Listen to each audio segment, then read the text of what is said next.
You know that sleep is a very mysterious subject. Scientific students of sleep are not yet at all sure what sleep is. Apparently people need it, but nobody really knows why they need it from a strictly scientific point of view.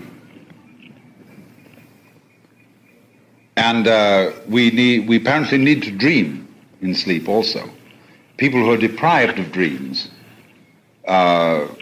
get very, very restless and unhappy. But we're not quite sure why we need dreaming. I mean, we've got all sorts of theories, the Freudians and the Jungians and so on. They think they know why we need to dream. But it hasn't been really rigorously established scientifically why we do, or why we need to sleep.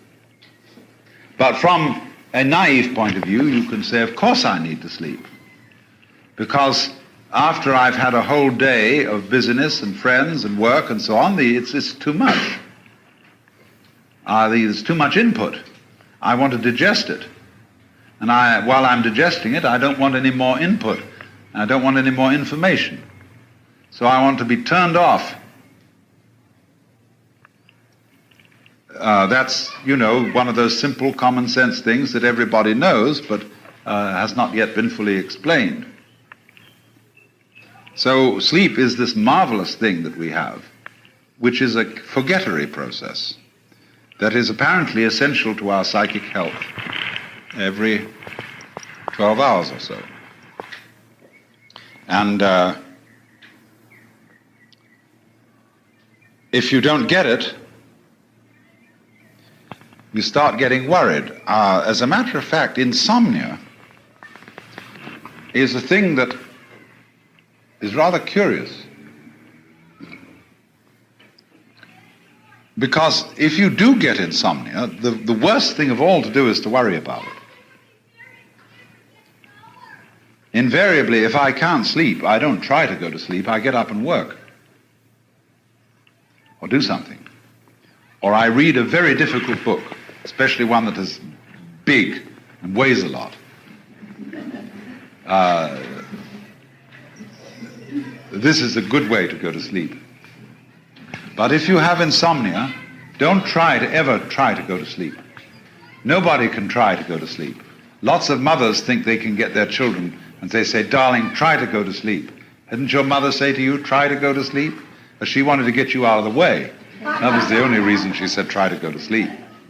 Or she thought perhaps it was good for you and that you ought really to get your sleep. It's like telling some child that it's got to eat its spinach. The child can start chewing and chewing and chewing on meat or spinach, which tastes of nothing, and it chews it into an absolute hard, stiff pulp, and there's just nothing to be done with it except spit it out.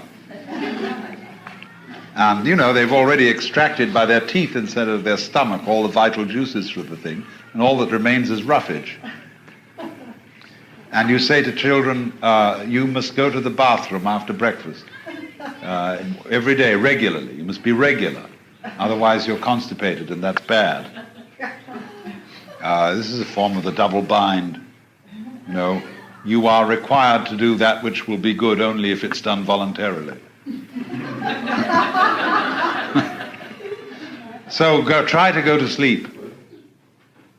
It is impossible. Sleep has to happen because it's a spontaneous activity, and it can be helped, as we shall see when we come to consider torpor. But by and large, sleep is a spontaneous activity and is a way of turning yourself off to get away from the bombardment of awareness and forget, because forgetting renews. And that also is a function of all demolitions, of deaths, of destruction of patterns, of knocking down buildings, of the whole change process in the universe. Because we want to do what we've done before over again, only if you remember it too often, it'll become boring. So if you forget, then you can do it again, and it'll be just as amazing as it was the first time. And so there absolutely has to be a forgettery built into this universe in just the same way and for just the same reasons that there must be an eliminative process in the body as well as an eating process. And both are vitally important. And you see, we have very different attitudes to the two. Eating is something we do socially, eliminating is something we do privately. Eating we consider, we want the all good smells and all that kind of thing. Eliminating is all bad smells and that kind of thing. Well, this is largely social conditioning that tells us this. But nevertheless, these are the two sides of the game we play, and there's a spectrum between the two. So in the same way here, you have to forget, just as you have to eliminate, so that everything is renewed, because it can happen again without being boring. Things that happen all the time, in any way, begin to pass out of consciousness. For example, if there is a constant noise going on while we're talking, it will annoy us at first, but after a while we shall cease to notice it, if it's constant. But if it keeps varying and coming on in different volumes and different rhythms, it'll hold our attention all the time. So anything that just goes diggity-ding, diggity-ding, diggity-ding, diggity-ding, diggity-ding, diggity-ding, diggity-ding, diggity-ding, you eventually cease to notice. So then, sleep is the renewer, because it's the state of forgetfulness. I'm not going to go in this seminar into the whole problem of dreams. That would lead us very far afield.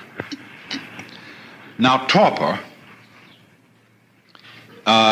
describes something approaching sleep. But this also is a valuable state because it's very comfortable. One can, in sleep, you're not aware of sleeping. But in torpor, you are aware of the comfort of tiredness and minified consciousness. It is a sort of pseudo-return to the womb. And so when after a hard day's work, where people have been irritating and combative, you go home or you go to the local bar and you down a number of martinis, they turn you off and they put you into a state of near torpor, or what is quite correctly and scientifically called, by this learned and funny word, narcosis.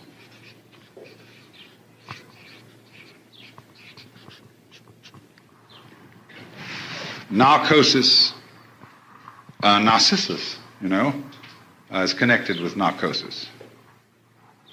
It means torpor, reduced consciousness, reduced sensory input. And the reason why Narcissus is associated with narcosis is that Narcissus, when he saw his reflection in the water, didn't know it was himself.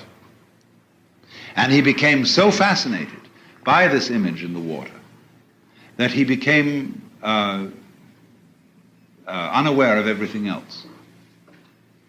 He got hung up, or shall we say, to use current slang, hooked on his own image. And he didn't know it was his own image. That was the only reason he could get hooked on it. So Narcissus and narcosis are associated. And so the permissive narcotic in our culture is alcohol. And other narcotics like opiates exist. But you must remember that you can only correctly use the word narcotic of something inducing the state of consciousness which is torpor. Now you can do it by massage, by relaxation exercises, by hot tubs, many, many ways of inducing torpor. You're not in torpor, you're not truly relaxed, because you tend to lose muscular tonus, which you always retain in true relaxation. But you begin to go like a limp rag. Now there's a place for that in life. And it's good as a way of sleep induction for people who have insomnia and are so anxious that they don't allow themselves to be turned off. I would want to say, in general, a good word for sleep and torpor, because a lot of people are against them. Uspensky, who was Gurdjieff's sort of St. Paul, and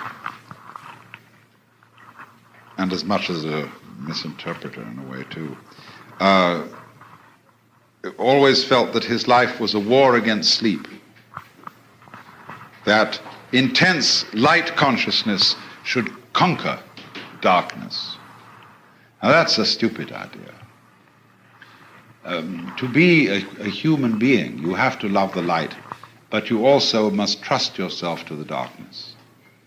Be able to let yourself go in the faith that you'll arrive back all in one piece.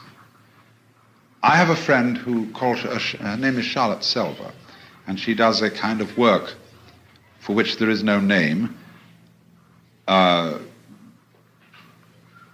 She calls it sensory awareness. And one of her experiments is to get a person to lie on the ground, and simply she says to them, now, it's all right, the ground is going to hold you up. So just lie down, and there's nothing else you need to do, because the ground is firm and it will hold you there. Then she examines the person's body after a while and says, look, do you know what you're doing? You're trying to hold yourself together, as if your skin weren't strong enough to contain you. And you're doing this all the time to keep yourself from falling apart. Why? You think, do you, that if you don't hold yourself together, you're just going to go blah and disappear into some kind of frightful green jello? No, you won't. In the same way, a lot of people, it's why we wear such ridiculous clothes, especially women. Men are pretty bad, but women, the men do it around the neck. You know, that necktie, a symbol of slavery. It's a noose to strangle you with. But you feel tight. They're really held in here, and held in by the belt, and women wear girdles that hold them in like this, and in the cloak that fits your body, jacket, you know, you put it on, and it fits, and you're squeezed, or you get these tight pants that hug you, and you know you're there. Other people, of course, don't know they're there till they're sitting on spikes. Then they really know they're there. And a lot of people make trouble for themselves in order to be able to sit on spikes, so that they know they're there. Now, supposing instead you switch to another kind of clothes, you wear Japanese clothes. I often wear Japanese clothes because they happen to be, for men, the most comfortable form of clothing ever devised. There's only one place where it holds you, and that's at the belt. But you wear the belt not round your waist, but below your belly, and you wear it rather loose. Otherwise, the garments are flowing. They don't interfere with the nature of the cloth, because the cloth is woven on a rectilinear pattern. See, cloth is straight like this. So when you get a Japanese kimono, it folds up instantly for packing. But you try to pack a Western man's jacket or a woman's suit jacket, and there's absolutely no way of folding the thing at all. So it always comes out of your suitcase needing to go to the pressing.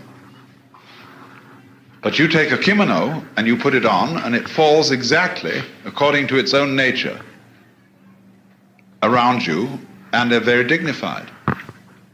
And you feel, but you don't feel closed in. Now that makes some people terribly uncomfortable. If they don't feel pinched and pulled together, they don't feel dressed and feel this is, I'm going around in a bathrobe. And a lot of people can't wear a bathrobe beyond a certain hour of the day because they don't feel that they're respectable. I mean, you can perfectly well get up and put yourself into the most beautiful, any kind of gorgeous bathrobe you want to, and run around and do your work if you don't have to go to the office. Even if you had to go to the office, they ought to allow you to wear interesting robes. And furthermore, I once asked a Japanese why he didn't wear a kimono anymore. And he said, you can't run for a bus in a kimono. Well, it's perfectly true. Unless you hoist it up and tie it into the belt, you can't. And that's rather undignified. But the thing is that in this age that is now forthcoming, when we're going to cut down the working hours because of automation, people have got to learn to saunter and dawdle. Otherwise they'll get into mischief. And so forms of clothing which are supremely comfortable, which require a kind of a sauntering attitude to life, are going to be very important for the future of civilization. You see, the difficulty of it is this. You cannot teach a selfish person to be unselfish by any means. That is to say, whatever a selfish person does, whether it be giving his body to be burned or giving all that he possesses to the poor, he will still do it in a selfish way of feeling. And he will be able to do this with extreme cunning, a marvelous self-deception, and deception of others besides. But the consequences of fake love are almost invariably destructive, because they build up resentment on the part of the person who does the fake loving, as well as on the part of those who are its recipients. This is why the foreign aid program has been such a dismal failure. Now, of course, you may say that I'm talking in a very impractical way, because you would say, well, do we just have to sit around and wait until we become inwardly converted and learn through the grace of God or some sort of magic how to love, and in the meantime do nothing about it and conduct ourselves as selfishly as we feel? There is, as a matter of fact, something to be said for that. Because the first problem in the whole of this is honesty. And the reason why the Lord God says at the beginning of things, "Thou shalt love the Lord thy God with all thy heart and with all thy soul and with all thy mind," is not because the Lord God is stupid, but because he's very clever. That which appears to be a commandment is actually a challenge, or what in Zen Buddhism would be called a koan, a spiritual problem. Because if you exercise yourself resolutely in trying to love God and or your neighbor, you will find that you get more and more tangled up. You will realize increasingly that the reason why you are attempting to obey this as a commandment is that you want to be the right kind of person. And obviously you want to be the right kind of person for your own reasons. And so if you do, in the first place, feel selfish and come to the conclusion, as a result of trying various experiments with love, that you love yourself more than anybody else, the proper thing to do is to investigate your self-love, to find out why you love yourself and what you mean by yourself when you say you love yourself. For the reason is this: love is not something that is a sort of rare commodity. Everybody has it. Existence is love. But it's like water flowing through a hose. It depends in which direction you point it. So everybody has the force running. And maybe the way in which you find the force of love operating in you is that you have a passionate like of booze, or ice cream, or automobiles, or good-looking members of the opposite sex, or even the same sex. But there is love operating. And people, of course, tend to distinguish between the various kinds of love. There are good kinds, such as divine charity, and allegedly bad kinds, such as, in quotes, animal lust. But it should be understood, I think, that they are all forms of the same thing. But they differ in rather the same way that the colors of light, of white light, divide into the spectrum when passed through a prism. So we might say that the red end of the spectrum of love is Dr. Freud's libido. And the violet end of the spectrum of love is agape, what is called divine love or divine charity. And that in the middle, the various yellows, blues and greens are friendship, human endearment, consideration, and all that sort of fellow feeling. But it's all the same thing. And so, the thing is, first of all, to get it moving. to follow whatever kind of love you have in the first place. Because you cannot control love until you have some to control, until you have it running. You've got to get your car running before you can learn how to drive it. You will not become a skillful driver by sitting at a still car in a garage any more than you will become a skilled dancer if you simply never move your arms and legs. And so, the first thing then is to discover what indeed you do love, if anything. And you will find there is something. And then go into the nature of that. Now, it's said that selfish people love themselves. I would say that that is really a misunderstanding of the whole thing, because yourself is something that is really impossible to love. There are various reasons for this, but one obvious reason is that loving oneself is as difficult as kissing your own lips. Oneself, when you try to focus on it, to love it or to know it, is oddly elusive. It always slips away like the pursued tail of a dog who is trying to get hold of his own tail. So to pursue your own end has some difficulties about it. If you explore what you love when you say you love yourself, you will make the startling discovery that everything you love is something which you thought was other than yourself. Even if it be very ordinary things such as ice cream or booze,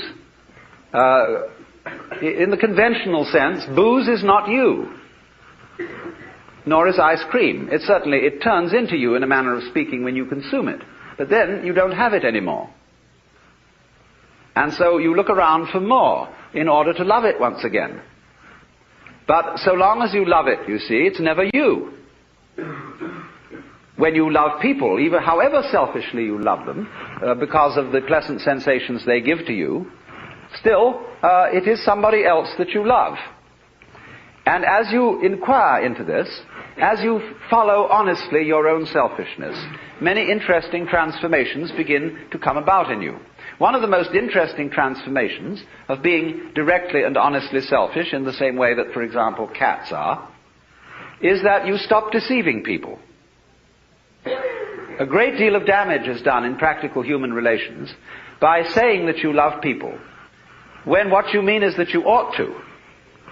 And you don't really. You give the wrong impression, and people begin to expect things of you which you're never going to come through with. We have been taught, for example, that we ought to love our enemies. Now, we don't really understand what it means to love our enemies. We think it means to be charitable towards them in the hope that we will convert them, and so that they will cease to be our enemies. The real reason for loving enemies is that one needs enemies. They're terribly important to you. For example, I think that some of you here feel that you belong to a nice set of people. It may be an ordinary kind of bourgeois coterie of pleasant squares, or it may be a church group of some kind, a club, or a special cult, or just a group of friendly drinkers. But at any rate, you feel that by virtue of membership in this society, you belong to a special in-group of nice or saved people. Now, when you consider what nice people talk about when they sit round the dinner table and have an opportunity to nurture their collective ego, you will find that the most fascinating topic of conversation is the nasty people. How awful they are, what dreadful things they do, and what is it all coming to. And this very, very satisfactory, condemnatory conversation nurtures your ego. But people who do that don't seem to realize that they thereby depend on the nasty people in order to know that they're nice. They are, as a matter of fact, highly indebted to them. on the other side of the picture, the nasty people, they, on their side, consider that they really are the best people, and nurture their collective ego by blasting the bourgeoisie, the squares, the wasps, the know-nothings, or whoever they may be. And so, for the collective ego of the non-squares, the squares are extremely necessary. If they were to disappear tomorrow, many of us would lose a cause. Now, the minute you begin to become aware of this, it's rather embarrassing. It's, of course, humorous, and I'm glad that you see this.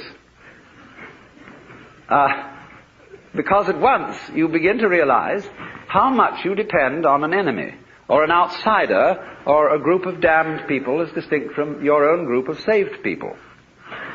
And so you begin to realize that if your collective ego, or yourself, depends on your being on the in, but you can only be on the in with relation to something that is out.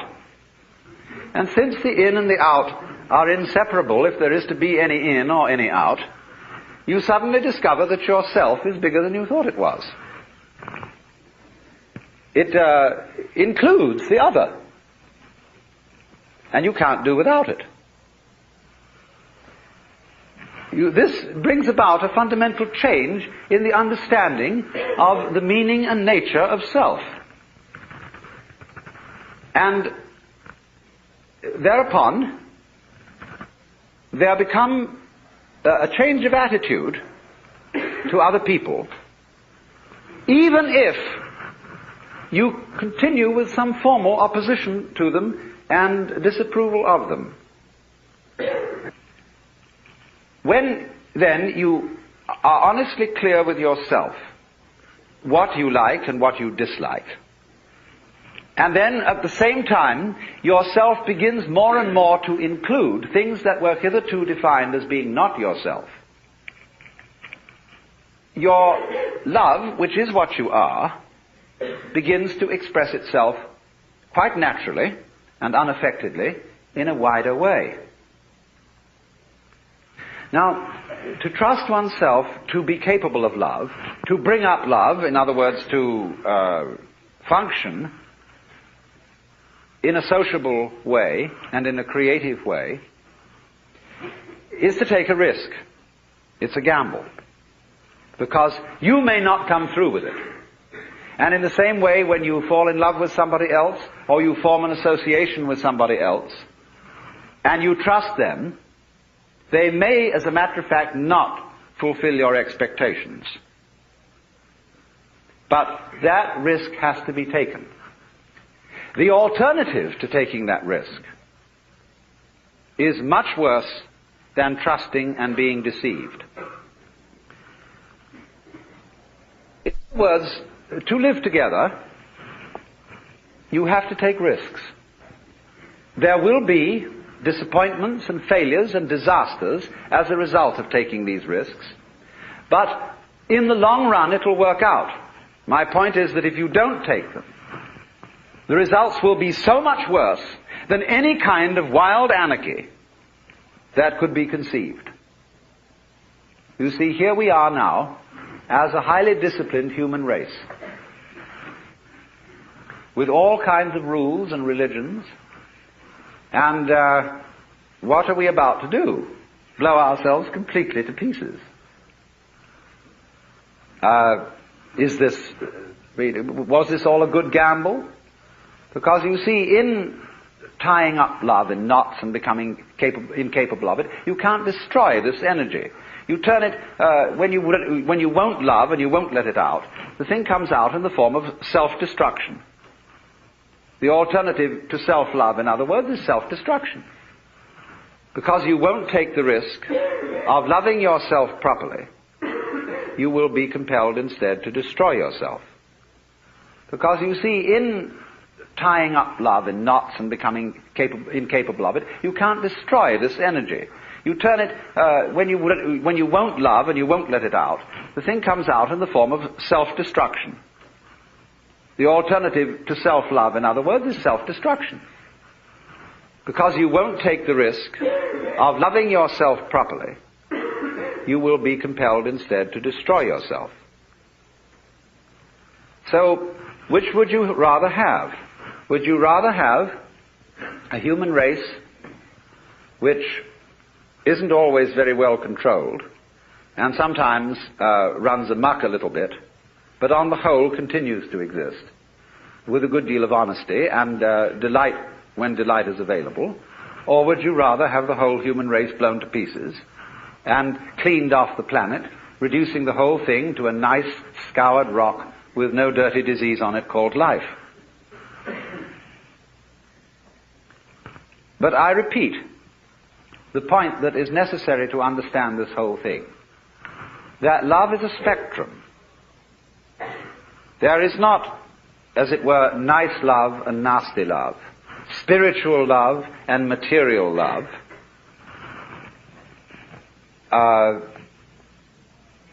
mature affection on the one hand and infatuation on the other. These are all forms of the same energy. And you have to take it and let it grow where you find it. If you find that only one of these forms exists in you, if at least you will water it, the rest of the plant will blossom as well. But the essential prerequisite from the beginning is to let it have its way. Have its way.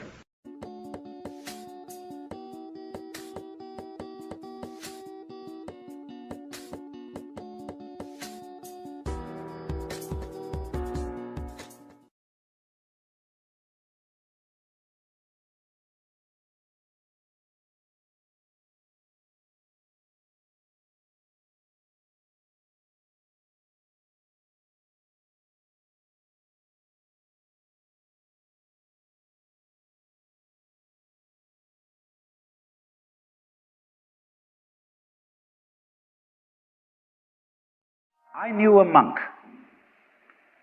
who started out in life as pretty much of an agnostic or an atheist, and then he began to read Henri Bergson, the French philosopher who proclaimed the vital force, the élan vital, and so on. And the more he read into this kind of philosophy, the more he saw that these people were really talking about God. And I've read a great deal of theological reasoning about the existence of God, and they all start out on this line. If you are intelligent and reasonable, you cannot be the product of a mechanical and meaningless universe. Figs do not grow on thistles. Grapes do not grow on thorns. And therefore, you, as an expression of the universe, as an aperture through which the universe is observing itself, cannot be a mere fluke. Because if this world peoples, as a tree brings forth fruit, then the universe itself, the energy which underlies it, what it's all about, the ground of being, as Paul Tillich called it, must be intelligent. Now, when you come to that conclusion, you must be very careful, because you may make an unwarranted jump. Namely, the jump to the conclusion that that intelligence, that marvelous designing power which produces all this, is the biblical God. Be careful. Because that God, contrary to his own commandments, is fashioned in the graven image of a paternal, authoritarian, beneficent tyrant of the ancient Near East.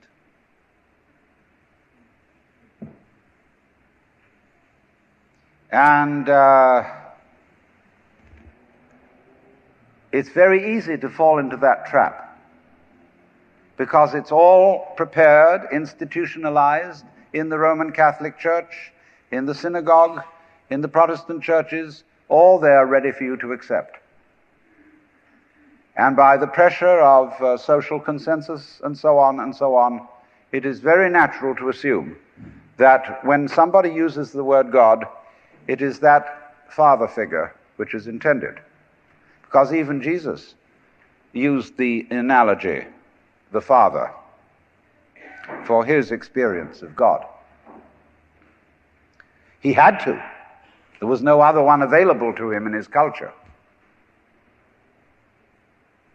But nowadays, we are in rebellion against the image of the authoritarian father.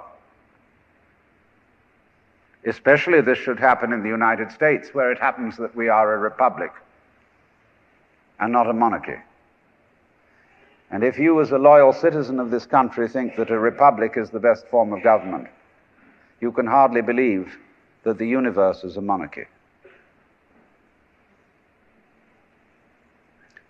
But to reject the paternalistic image of God as an idol is not necessarily to be an atheist. Although I have advocated something called atheism in the name of God. That is to say, an experience, a contact, a relationship with God, that is to say, with the ground of your being, that does not have to be embodied or expressed in any specific image. Now, theologians on the whole don't like that idea, because I find in my discourse with them that they want to be a little bit hard-nosed about the nature of God. They want to say that God has indeed a very specific nature. Ethical monotheism means that the governing power of this universe has some extremely definite opinions and rules to which our minds and acts must be conformed. And if you don't watch out, you'll go against the fundamental grain of the universe and be punished in some way. Old-fashionedly, you will burn in the fires of hell forever. More modern-fashionedly, you will fail to be an authentic person. It's another way of talking about it. But there is this feeling, you see, that there is authority behind the world, and it's not you. It's something else. Like we say, that's something else that's far out. And therefore, this Jewish, Christian, and indeed Muslim approach makes a lot of people feel rather strange, estranged from the root and ground of being. There are a lot of people who never grow up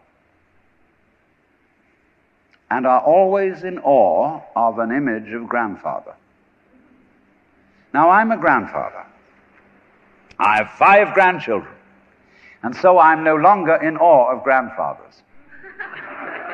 I know I'm just as stupid as my own grandfathers were, and therefore am not about to bow down to an image of God with a long white beard.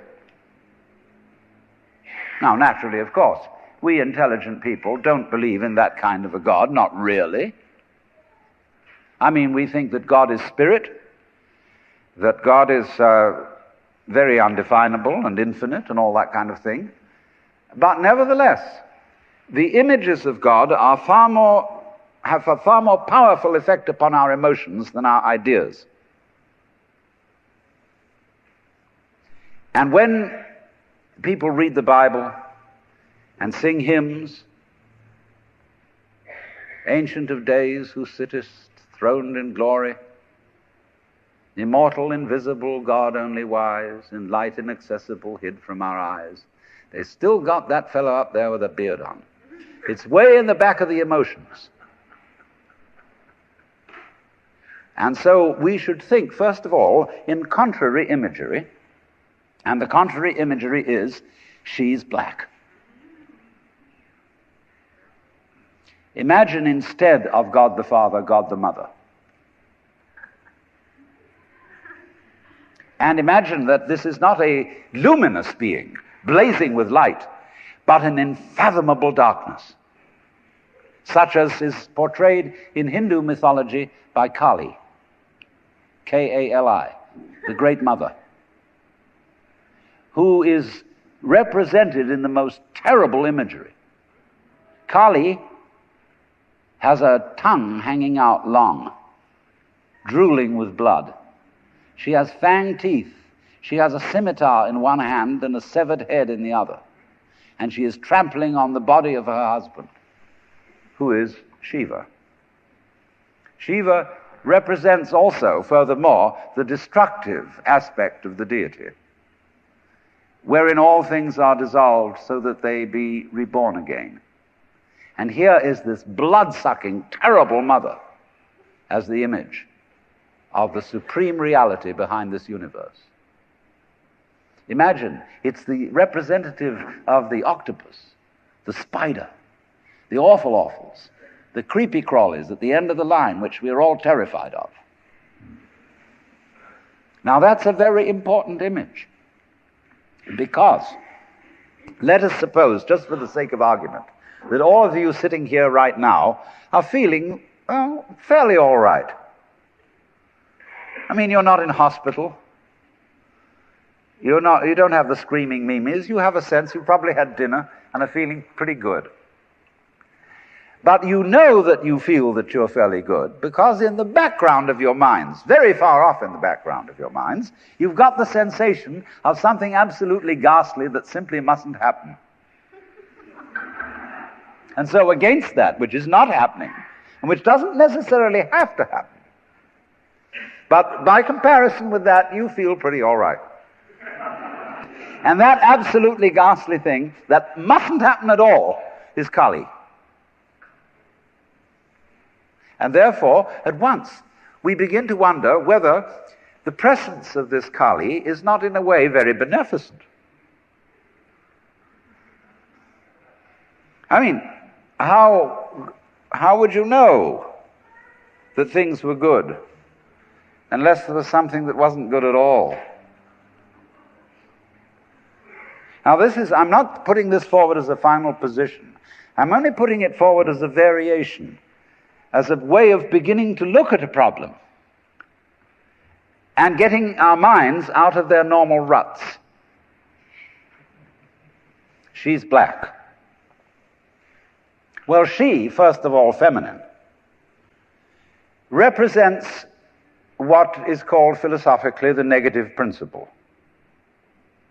Now, of course, people who are women in our culture today and believe in women's lib don't like to be associated with the negative, because the negative has acquired very bad connotations. We say accentuate the positive. Well, that's a purely male chauvinistic attitude. How would you know that you were outstanding unless, by contrast, there was something instanding?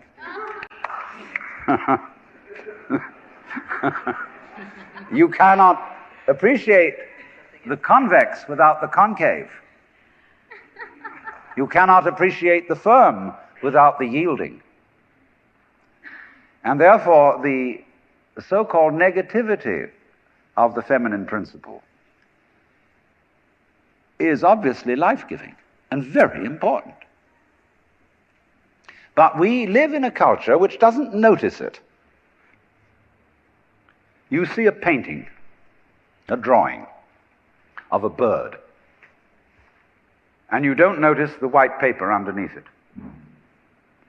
You see a printed book, and you think that what is important is the printing, and the page doesn't matter. And yet, if you reconsider the whole thing, how could there be visible printing without the page underlying it?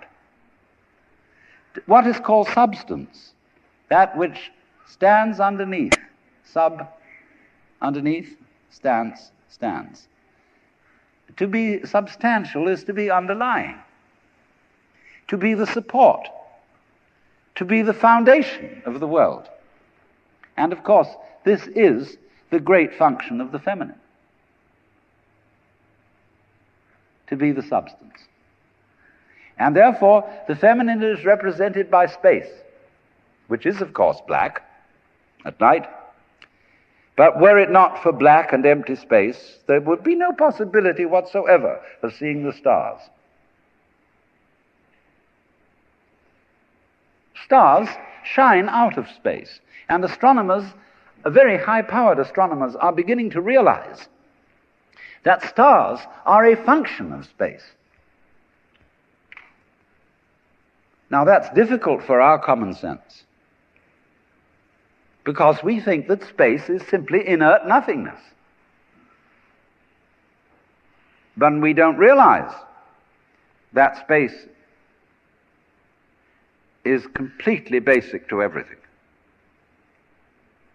It's like your consciousness. Nobody can imagine what consciousness is. It's the most elusive, whatever it is, that there is at all, because it's the background of everything else that we know. Therefore, we don't really pay much attention to it.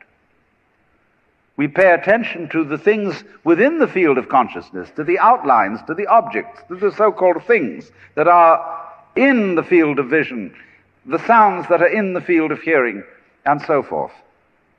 But what it is that embraces all that, we don't pay much attention to it. We can't even think about it. It's like trying to look at your head. You try to look at your head, and what do you find? You don't even find a black blob in the middle of things. You just don't find anything. And yet that is that out of which you see, just as space is that out of which the stars shine. So there's something very queer about all this. That which you can't put your finger on, that which always escapes you, that which is completely elusive, the blank, seems to be absolutely necessary for there to be anything whatsoever. Now let's take this further. Kali also is the principle of death, because she carries a scimitar in one hand and a severed head in the other. Death. This is tremendously important to think about. We put it off. Death is swept under the carpet in our culture. In the hospital, they try to keep you alive as long as possible in utter desperation. They won't tell you that you're going to die. When their relatives have to be informed that it's a hopeless case, they say, don't tell this to the patient. And all the relatives come around with hollow grins and say, well, you'll be all right in about a month, and then we'll go and have a holiday somewhere and sit by the sea and listen to the birds and whatnot. And the dying person knows that this is mockery. Well, of course, we've made death howl with all kinds of ghouls. We've invented dreadful afterlives. I mean, the Christian version of heaven is as abominable as the Christian version of hell.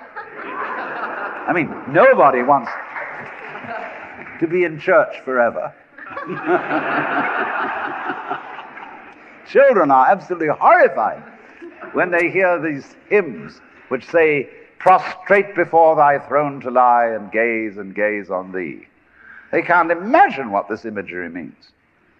I mean, in a very subtle theological way, I could wangle that statement around to make it extremely profound.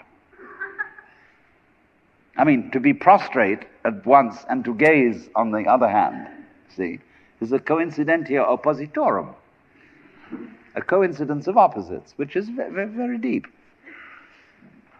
But to a child, it is a crick in the neck. And that's the sort of imagery we're brought up with.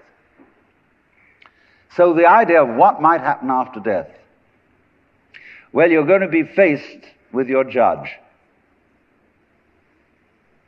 the one who knows all about you. This is Big Papa, who knows you were a naughty boy and a very naughty girl, especially girl, from the beginning of things. He's going to look right through to the core of your inauthentic existence. And what kind of heebie-jeebies may come up. Or you may believe in reincarnation. And you think that your next life will be the rewards and the punishments for what you've done in this life. And you know you got away with murder in this life. And the most awful things are going to happen next time around. So you look upon death as a catastrophe. Then there are other people who say, well, when you're dead, you're dead. Nothing going to happen at all. So what you got to worry about? Well, we don't quite like that idea. Because it spooks us. You know, what's it be like to die? To go to sleep and never, never, never wake up? Well, a lot of things it's not going to be like. It's not going to be like being buried alive. It's not going to be like being in the darkness forever. I tell you what, it's going to be like as if you never had existed at all. Not only you, but everything else as well. There was never anything, and there's no one to regret it. And there's no problem. Well, think about that for a while. It's kind of a weird feeling you get when you really think about that. You really imagine it. Just to stop altogether. And you can't even call it stop, because you can't have stop without start. And there wasn't any start. There's just no thing. Well, then when you come to think of it, that's the way it was before you were born. I mean, if you go back in memory as far as you can go, you get to the same place as you go forward in your anticipation of the future as to what it's going to be like to be dead. Then you get these funny ideas that this blankness is the necessary counterpart of what we call being. Now, we all think we're alive, don't we? I mean, we're really here? That there is something called existence? You know, the existentialists, Dasein, throneless, you know, here we are. But how could you be experiencing that as a reality unless you had once been dead? What gives us any ghost of a notion that we're here, except by contrast with the fact that we once weren't? And later on won't we? But this thing is a cycle, like positive and negative poles in electricity. So this then is the value of the symbolism of she is black.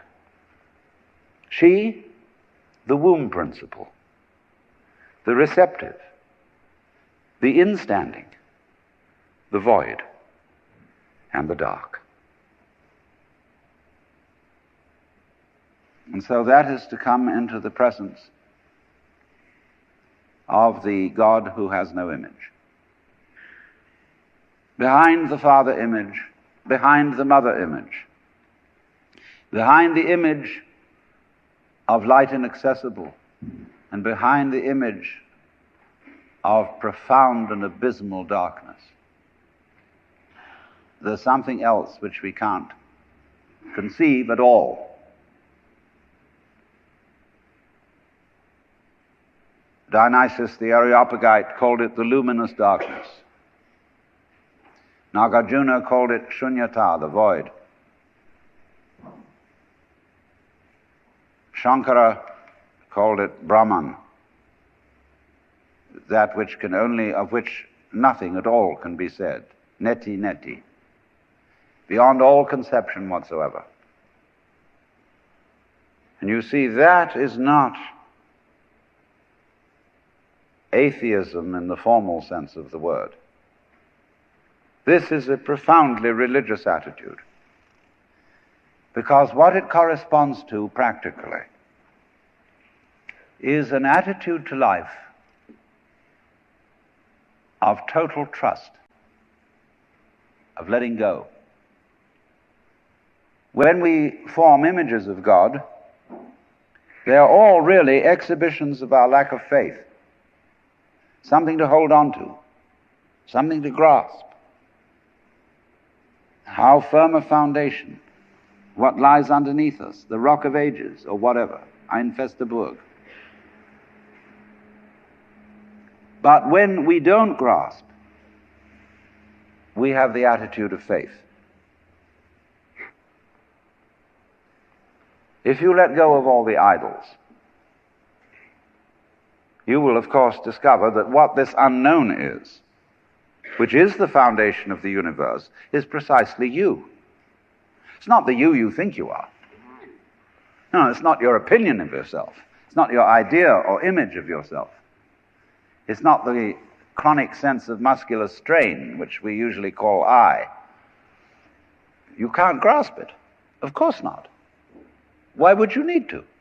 Supposing you could, what would you do with it? And who would do what with it? You can never get at it. So there's that profound central mystery. And the attitude of faith is to stop chasing it. Stop grabbing it. Because if that happens, the most amazing things follow. But all these ideas of the spiritual, the godly, as this attitude of must, and we have been laid down the laws which we are bound to follow, all this jazz, is not the only way of being religious and of relating to the ineffable mystery that underlies ourselves and the world. In my talk last night, I was